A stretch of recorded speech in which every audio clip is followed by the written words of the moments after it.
direction Kidi has taken, that we need to look at our election from the point of, this is our country and we need to find something that is, a lasting solution to the problems and the challenges of our elections. That will give us a chance to be objective even when we're having conversations around this. More often, people get to talk about these things with the emotions clearly divided. You're coming from Azimio and therefore you need to advance the intentions of Azimio. If you're coming from Kenya Kwanza, you need to advance their interests and intentions. For one moment, we have a president in office. We need to look at where we think Chebukati and the IEBC failed and get to cushion the country from any further failures in the 2027 elections and the subsequent ones. But as I present on that, I think I need to ask another question concerning why the president is not touching on those who are alleged to have interfered with the election. There are allegations that the military at the top was involved in this. These are allegations, right? We saw when the president attempted to touch on police officers who were involved in extrajudicial killings, allegedly. There was a go-slow in the entire country, and we felt it, right from Nairobi to deep in the villages. What if the military, because at the top, we are alleging that they attempted to interfere with the elections. What if the military turns against the government? What shall we do? Have we tried to think? Have we tried to imagine situations such as this? So I think the president is in a rightful place to really apply his mind to the situation and see when it will be fit enough to let the country know the truth and how to move forward with the truth.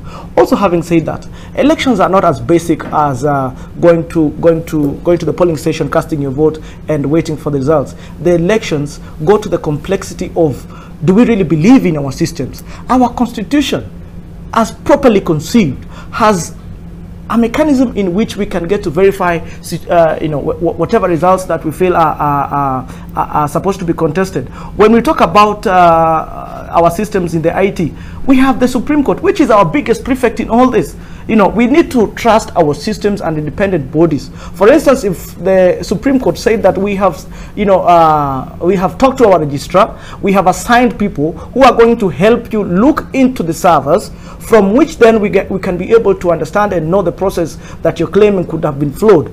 The Supreme Court applied their mind to what was going on and gave us a report. Now, the reason why the Kenyan election is among the most expensive elections in the world is because we actually don't believe in the election. We don't believe in the people who assign the duties of running these elections. When we talk about Chebukati, NASA and Azimio supporters will not believe Chebukati will do the right thing, even when he could be doing the right thing. When we talk about Cherera, Kenya Kwanza and their counterpart and their friends will not believe that Cherera could do the right thing. What we need to do is to reach a point where we can give a chance to our independent commissions to do the right thing. Why I supported Raila Odinga for a very long time is because Raila was very insistent on why there was need to institutionalize our institutions, to give them a chance to flourish, to give them a chance to get established properly. We need to go back to where we started, where we were insisting, as Kidi says, that we need to establish how IEBC is going to work.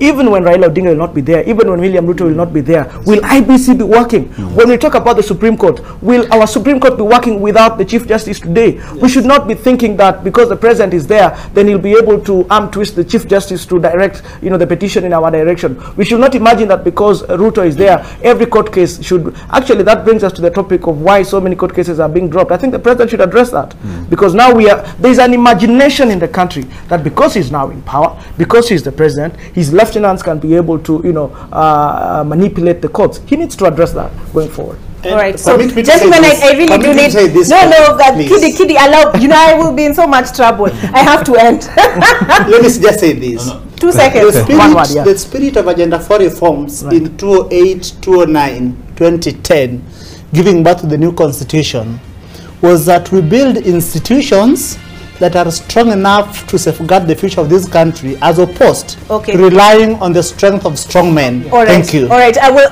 guys. I really, nita letewa nini memo. I do have to end live there, but I will invite you again. Can we agree? Can I invite you again next Without week? a doubt. On Friday? Without a doubt. Dennis, please. Yes. We'll continue the conversation. I will give you a chance. 1 minute just to mute Mike. Mute.